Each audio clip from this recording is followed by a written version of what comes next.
A warm welcome back to the Forensics Detailing channel. Do not forget to subscribe. I'm here with the D to the C to the D-O-double-G-Y, the D-O-double-G. But we've got sad news, Dan. What is going on? Well, it's the D to the E to the A to the D, John. It's dead. What happened? I broke it. I broke it, John. I broke DTC. Finally broke her. It's something that's been on the cut, something you've been predicting all last year. And I don't know if you've been secretly praying since your one went bang that my one would go bang. I said that, I think. But it was inevitable that we'd eventually break her, terminally, you know, engine-wise. And yeah, she did some clangety clong clong cling noises, and then it was game over. So what happened? What's the history of this car and its engine through to what we think has gone wrong with it? Well, so the car's 28 years old. She's now currently on 133,000 miles. I've done 14,000 miles of that. The guy before me had done a few motorsport type events, hill climbs, a few sort of rally type stage things. Nothing serious, but just a bit of amateur fun. I've tracked the car since 2022, did a few in 22, did a whole wet year of 2023. Remember the wet year at Anglesey where we did a whole season? Every track that I did was soaking wet. All of last year did fantastic, loads of Goodwood. We did quite a few things. And then at the end of the year, we did Spa, the big one. We went to the Nürburgring, which I wasn't allowed out because of my seats. But because the wingback's on the seats. Not legal. No, TUV. Denied. And then we went to Spa and we did a whole day's tracking at Spa. And if you remember, I said to you, I heard oil starvation at Spa. So second or third from last big right-hander is a long sweeping right-hander. And you're flat. The car's well over 100 mile an hour, fourth gear on the limiter, even into fifth gear, I think. And it sounded like I was on a rumble strip because this car's stripped out interior wise. No, it was worse than that. It was like you're on a rumble strip or you're going over the cat's eyes in a motorway. And I was like, I'm not on the rumble strip. What was that? And then I'm realising, fuck, I think that's oil starvation. So I backed off and I calmed down and I carried on the rest of the lap. I came in, I mentioned it to Spence and everyone we was with, and he said, check your oil level, maybe just overfill and put a bit extra oil in. So I did. I carried on. The car done the job. Finished the day. Fantastic. Drove all the way back to the UK. No problem. But I did say to people, ever since Spa, it felt like I had a sore throat. It's like half a billowing smoke out the back. And then I did the Design 911 video, and I was doing lots of aggressive street driving, a few power slides and donut type things. So I have given the car some more abuse since Spa, and then it went away for the winter and it come out for this year. Now, I did say to you, I think I said this to you, I'm going to stay local this year, not do too much. And I booked all Goodwood, so June, July, August, September, all Goodwood events, because if I break the car at Goodwood, probably because I thought it was going to break. And then you lot come up with a great idea, let's go to Snetterton. I thought, oh yeah, not been there, that sounds fun. Only 185 miles away. So yeah, journey up there was fine. She was running well. I did oil change her before I went, the dreaded oil change, and I did notice some metal particles in the oil filter. I won't lie, there were a few little bits that made me think, nuggets. Yeah, made me think, oh, you know, there's a few shavings or something in Prospector there. Joe. Yeah, but generally she was running good, went there, drove there fine, went out in the morning on my own. Wasn't really getting on with the tyres and the track. It's a very hard, technical track, and I didn't really get it. And then you jumped in with me and started giving me the old, right, on it. Take this. I want you on the apex. Use the grass. I was going 119 mile an hour down the straight on my own. With John in it was like 136. Don't brake now. Turn in. So we pushed her, didn't we? I mean, we chased that Lotus and beat it. We were chasing a Yaris, GR Yaris. We chased that BMW. We had some fun. You were working that engine quite hard. It was getting thrashed, wasn't it? Yeah. And then we come in. That was a good session, wasn't it? And we came in and we thought we'd do one more before lunch. Yeah. So that was when I asked you to come back out again to give me some more ear bashing, so I'd get this track nailed. And what was we 2 laps out, and then we got this like grumbly, like wasn't it? I think it was on the outlap though. It was like a grumble. It was once we started banking, wasn't it? Hard in the corners.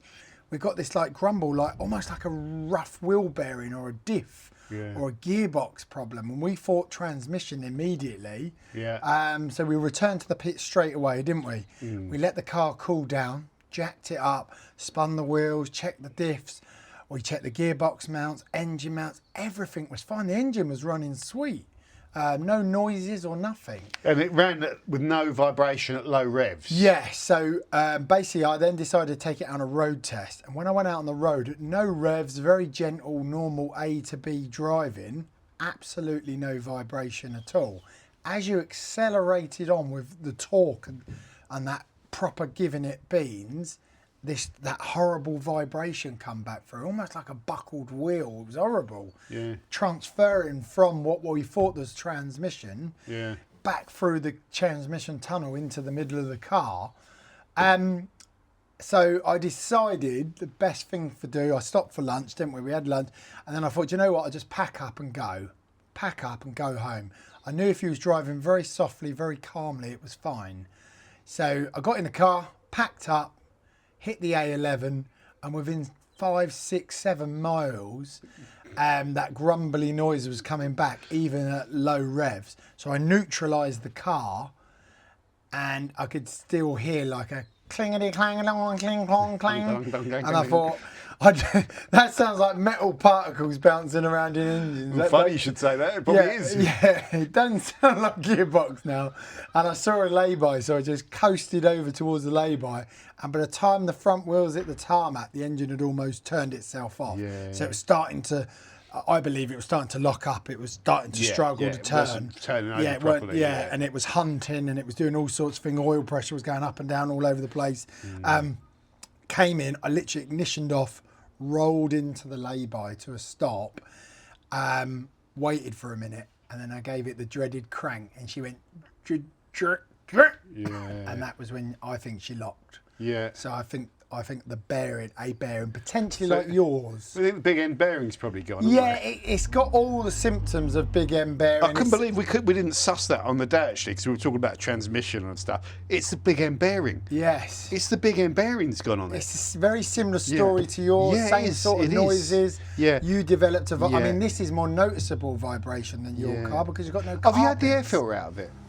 Sorry, oil the filter? filter. No, not yet. No, that'd be full. I think that'd be full of. Yeah, I and the think. fact that it runs like you get that big end bearing going, it's still cranking over, but as you wear it more, it will just get moves to the more. point where it just. Poof. Yeah, and then obviously at that point where it had failed, then it cranked and locked. Because if we have a look in here, Dan doesn't have. It's all stripped out, so you've got you've got a bit of carpet I put there. the pads back in, but normally I No run without carpet, them. so it felt different. So you actually could feel all the vibration, but that essentially was what mine did. But I got the carpet in the back of mine. So it just felt slightly different, but it's a big end bearing, isn't it? Yeah. Well, the symptoms are the same, and I would, as we know with these engines, the big end bearings are a weak point when they're because of the age and mileage of them. Yeah. And then, of course, one of the other weak points we know is oil starvation. So you might have got put some heavy wear on it from oil starvation. Yes, from but it was Spa. okay.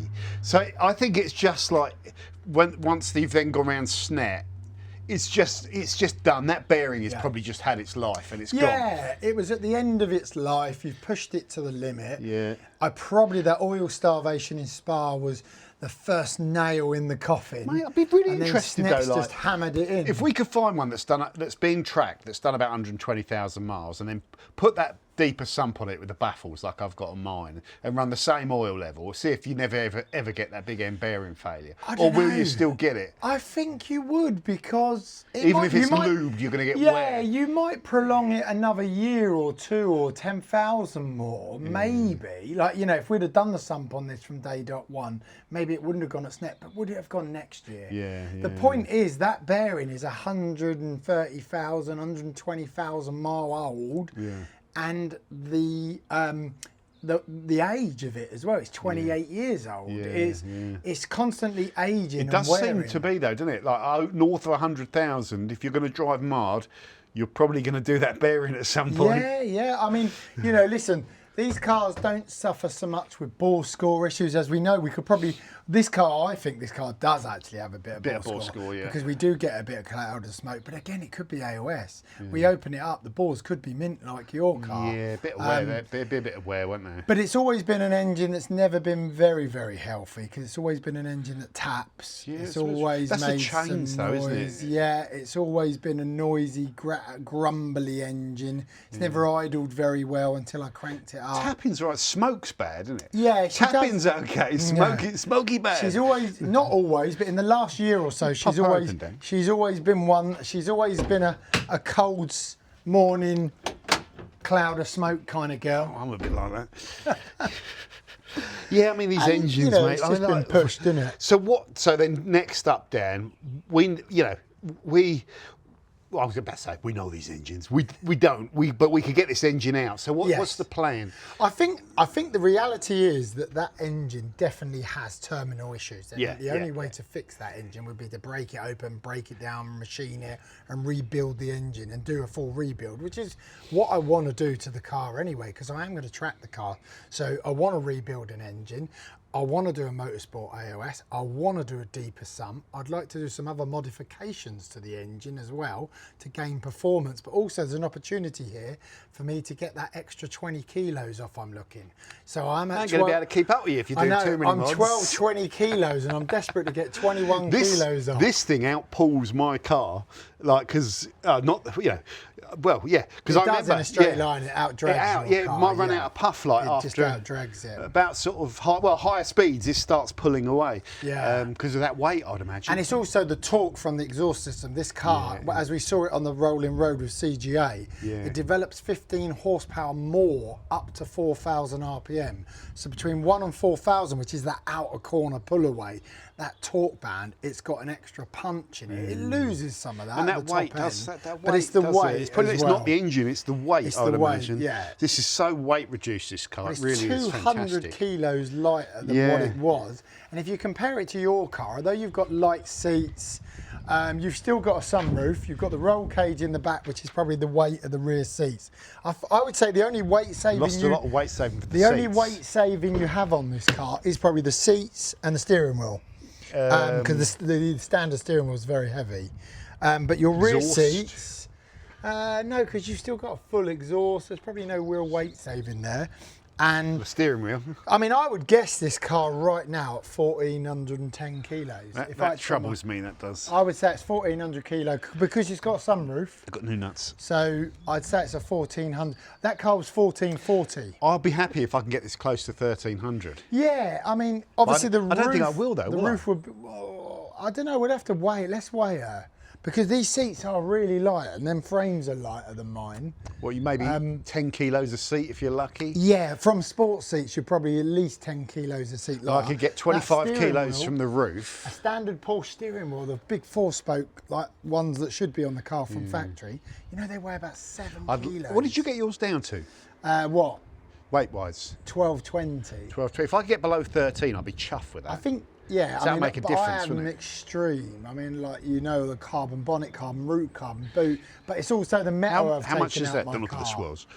How heavy is that bonnet? That's got to be They're quite about heavy, isn't it? 14 kilos. And the carbon boots, what, 1 kilo? No, the carbon bonnet's about 3 kilos, 3.5 kilos. So there's about 13 kilos Yeah. saving for that. You can take, Doors would be big, Dan. doors are massive. I haven't done them yet. Doors are 20 kilos of side saving. Yeah. So it's 40 kilos. Doors. The biggest savings would be the sunroof and the seats. And the carpets are very heavy in these cars. Yeah. So you don't Especially want with to all that water in there. Yeah, mine did have that. So yeah, you know, and my car's over the top. I mean, I've got no crash impact bars behind them bumpers. The 2 struts that come out for you to tow the car on, I only have one each side, one front, one rear. Your interior is You know. sponsored by Edam. It's Yeah, got yeah, so many holes in it. It's like old The Swiss whole cheese. carpet come out, and I just made these carpet sections that weigh nothing. But when I'm on track, I don't have any carpet. I mean, that's 40 kilos. So 13 might be a push, but I think 1350, 1340 Yeah, that'll make a realistic. difference because it is down on power, Yeah. this car. You're Yeah. a bit down on grunt compared to a modern car, so if you So- can get them light. The other thing I'd like to do with this car is remove the power steering and the air conditioning. So the air conditioning's never worked in this car anyway. So the air conditioning pump, I've got one over there, it's really heavy and really bulky. And the power steering pump's massive and bulky. Those two pumps weigh over 10 kilos. And look where they are, right at the back of the car. It's a great place to get rid of them. But then you've got all the pipe work, the rads at the front, of course the fluids as well that you carry. The power steering, you then put a power steering system in the front of the car. It's a Vauxhall Astra type one, it's called Servotronic. So it's mostly electronic. It still has the two hydraulic hoses, but it's not at the back of the car. So it adds about 2 or 3 kilos to the front of the car. You can't put Vauxhall Astra parts in a Porsche. Well, listen, it's not made by Vauxhall, it's just Vauxhall Astra used this particular one. It's made by a company called like Delphi or something like that. It's a pump, you know, like Bosch or whatever. But all the drifters use that particular one because it's so small. The pump sits directly on top, the reservoir sits directly on top of the pump. It's very compact. You can put this in the Porsche, you fit it where your CD changer would be. So it sits directly above the steering rack.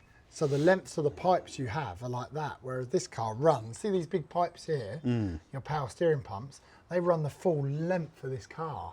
So imagine the weight of all that and all that fluid. It's about 20 kilo saving to take both off with everything. So I'd like to do that. But then also, if you look at the belt system, John, you have 3 tensioners. You have your main crank pulley, you have your water pump, your alternator, your power steering, and your aircon. Everyone knows when you turn the aircon on, you can lose horsepower in a car because it puts extra strain on the belt. Yeah. But if the belt is straining off of it all the time, if you lose those 2 pumps, you lose one of those tensioners, you run less to drive. It's less to drive, isn't it? You run a short belt system. It's less drive. The horsepower gain could be as much as 12 horsepower from just running the short belt. The other option, the other thing is to do. The power of 12 horses is being lost. Yeah, the intakes on these are plastic, and then they go into an aluminium header. X51, which is a motorsport Porsche intake, is all aluminium, and it's a bigger bore. I'd like to find an X51 intake if I can. Good luck. If I can't, potentially manufacture one, make one. All the cup cars and the race cars run aluminium. What about taking an intake off of another Porsche engine? Potentially, yes. Like 993, because they You run want a more very air, similar don't system. you? Yeah, so you want to get more air, but it would be good. The cup cars and the race cars have the cone fitted there. Yeah. We can't do that with this car because the cone would be here and the boot wouldn't shut. That's all right. So Cut a hole in the boot. the motorsport ones, the throttle body is further back inside the bay. So the cone comes out here, and then the boot has a shroud that when you close the boot down, it completely encapsulates the cone. So get all the hot air. passes, and the direct airflow in is massive.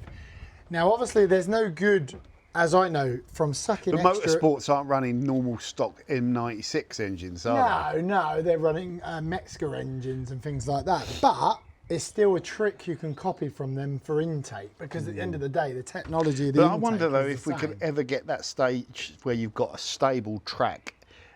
Is it N or M? M96. M96. Is there such thing as a stable track M96, Well, I or are they guess just so. going to? I Are you guess- going to get a year out of them, Dan, and that's it? Because Well, the answer, I mean, it's blowing in the wind. I've had 3 years out of a worn M96, and then it's finally failed. You had 5 minutes. Yeah. But now you have... I've done that one lap.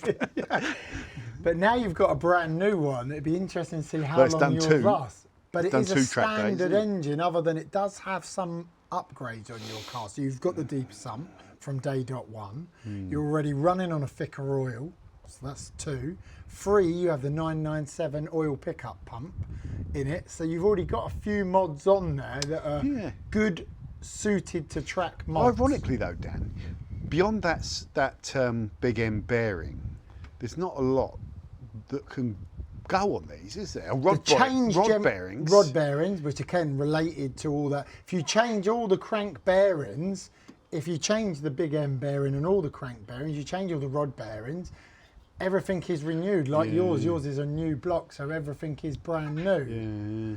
So yeah, basically, if you renew all of that, then it's always going to be a problem.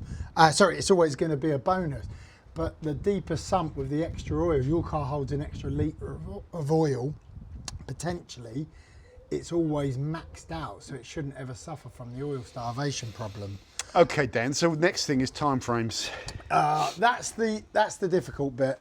I don't have the time or the capacity or the money to do it right now. The monies. The You don't money. have the I Ugandan don't have the money. dollars. I have the ability. Me and you will drop this engine ourselves. Yeah. Cold trickle. He always Cold goes trickle. around the outside. And I will just sell this engine as a donor, as it is. There's no point rebuilding this engine. You're going to 'cause it struggle to needs find machine someone to work. buy that one. Yeah, but I've got a machine guy who builds engines. Yeah. He'll buy it as a donor. Yeah. Just for the block, just for the heads. Just for the pointing out, bits. Dan will tell him it's knackered. Yeah, They'll of still course, want yeah. it. Yes. I'll tell him exactly what happened and he'll price it accordingly. I mean, we're not talking about thousands of pounds here.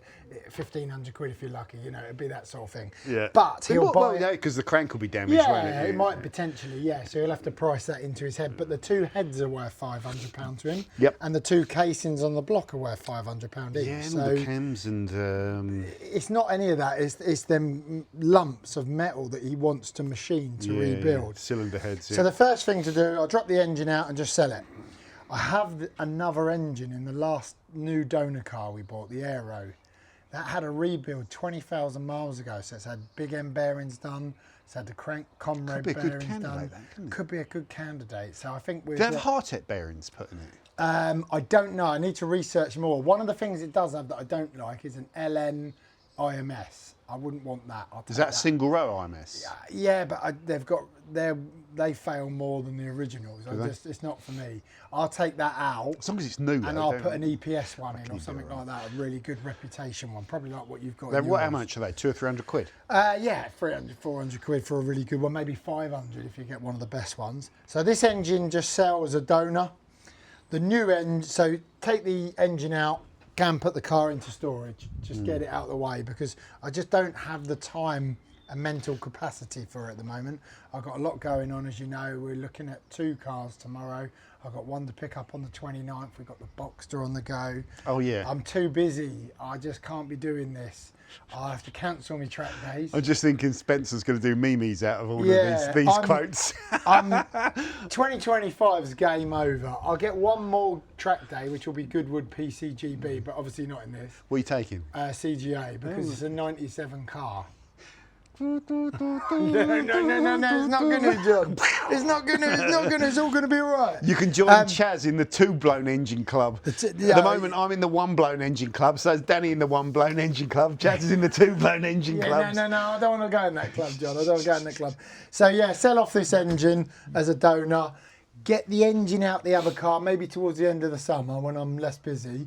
Get it in here for the winter. Break that engine open, check that everything has been done as what it shows on the sheet. Anything that I'm not sure about, just do it. Check the bores, obviously. Hopefully they're good. I'm sure they will be. Port and polish the heads. Skim the heads again. Put it back together really nicely. Do those mods I was on about. And yeah, and hopefully early part of next year, drop the engine in and yeah, take her for a little running in test. And fingers crossed, map her up and get a little bit more power. And with that, the sun sets on another day. Here at Dan's Timeless Classics. So